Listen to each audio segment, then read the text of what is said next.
Okay, so once again, it's good to be back a little bit. I'll try to be back more as soon as I can. I wanted to make this video to kind of build up on the last one very quickly about Ken Wilber and his version of what it is to be integral. Now, everything I've said probably you would find in his writings, and I've recently kind of, I wouldn't say it's entirely a schism. I keep mentioning that, but I don't think to express this sort of satori at the heart of everything um, is something that you can market entirely, something that you can certify people with. If integral is real, if integral consciousness is real, it depends entirely on your ability to perceive this yourself. And you can, because you already are this. It's sort of like the universe, well, like I said in the last video, the universe has become conscious of itself. It doesn't need to become anything else, it just has to recognize what it is.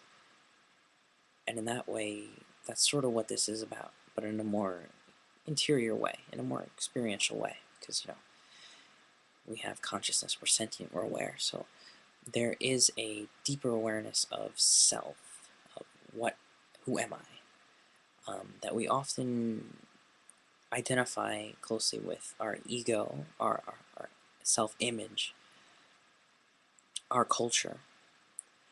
And to some degree, this is true. The more we're capable of reflecting, the more we're capable of not just differentiating, but really to realize aspects about ourselves, then a Satori experience, an enlightenment experience, can show these things don't obliterate your sense of self. They get rid of the tendency to feel isolated. They realize it. They make you realize yourself is connected to a greater whole, and it is the whole at its root, at its source. And when you realize that deep truth, then yes, that is very profound and very animating, and it brings energy to your life. But it doesn't destroy a sense of self. It makes you more connected to the world. And it may make you, if you are inclined, this is the special part about integral, because you might say, well, this sounds just like Satori, that's always been there, so what's so new about this? The element is being aware that there has been a direction in human conscious evolution, that there is an evolution of consciousness, that you are a part of it, and that we, well, if more people are aware of this to this degree, then yes, there is a cultural change. Then yes, there is a civilizational change. Then yes, there are new insights, because something profound like a Satori experience happening on a more massive scale, well, besides the mischief that would come about, that would really alter civilization. And not just a one-time deal. I mean a real shift in development and maturity. Now, to give a good analogy, in developmental psychology of a person's personal growth, they go through particular stages. Now, given these are maybe somewhat arbitrary stages, given maybe more abstract, that's true. But what is also true, and more essentially true, is that human beings grow. Many people have likened the evolution of consciousness to be a collective growth, a collective awareness. And that's really all I would say that integral consciousness is: the ability for human societies, more as a whole, to be able to reflect on these things, and that collective realization, whether or not it's total in every person, but when it has a deep enough impact that more people can discover that, more people can grow to that point of being able to be conscious and reflective. And in this sense, I think my own views are more likened to, let's say, Eckhart Tolle's and Ken Wilber's, in the sense that we need more of a balance, not just of a metaphysical theory with maps and development, but we also need a more heartfelt theory, not even a theory, a practice to discover and get these insights, and realize these things without needing a method to implant into our heads that will work out for us, because that won't really be really doing it, will it? I mean, it may lead some people to their own realization, but it's still partial. And if you're familiar with Wilber's work, he's always about, each stage of human consciousness is partial, partial, partial. It's only integrative when it reaches integral levels.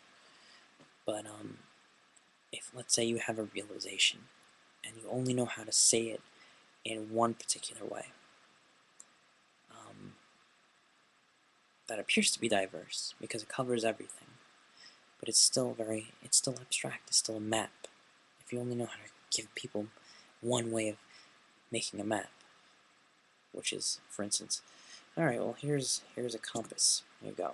This is a way to map out the territory. But what if a person can't read the compass? What are you going to do? I don't know.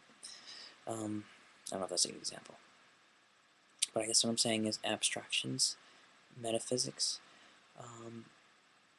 matrices, and maps are good as milestones and signposts. But in my opinion, if you want to reach the greater culture, if you want to reach society more, you offer those and then some. Don't try to engulf the world into a new ideology. That's what everything and everybody's been doing for so long. Why not abandon your views? Why not challenge yourself to get rid of all that, to see what really is? And if you can't, why not accept that and not pronounce it and march around saying nobody can know, because then that's nihilism or existentialism or whatnot. Or not entirely, don't take my words literally. I know existentialism has more components. But yeah, so integral consciousness is awakening to a greater awareness, something that we already are. And any teaching that tries to do this, I think, is important, and they should try as best they can. But I think it would be good if all these particular people like Wilber and Tolle and stuff and such really sparked that essential flame that awakened the culture. I don't know if it's possible. But aside from philosophy, there also has to be an organic growing of this flowering of human consciousness. That's what Tolle called it in his book, Power of Now. During evolution, there's been jumps, and almost like similar to awakenings. And he says this is why we love butterflies and flowers and other creatures and birds that seem to have made this leap to a new plateau of abilities. That was almost latent in them. That idea is why that the lotus blossom is so important in Buddhism.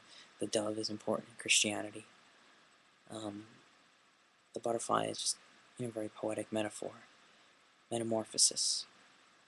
Human beings are capable of this. And unless we see that, we're just going to stay caterpillars. We're not going to transform. So the essential idea behind Integral is human transformation and the flowering of divine consciousness. Sounds crazy? Might be. Make a response video if you would like. Thanks for listening.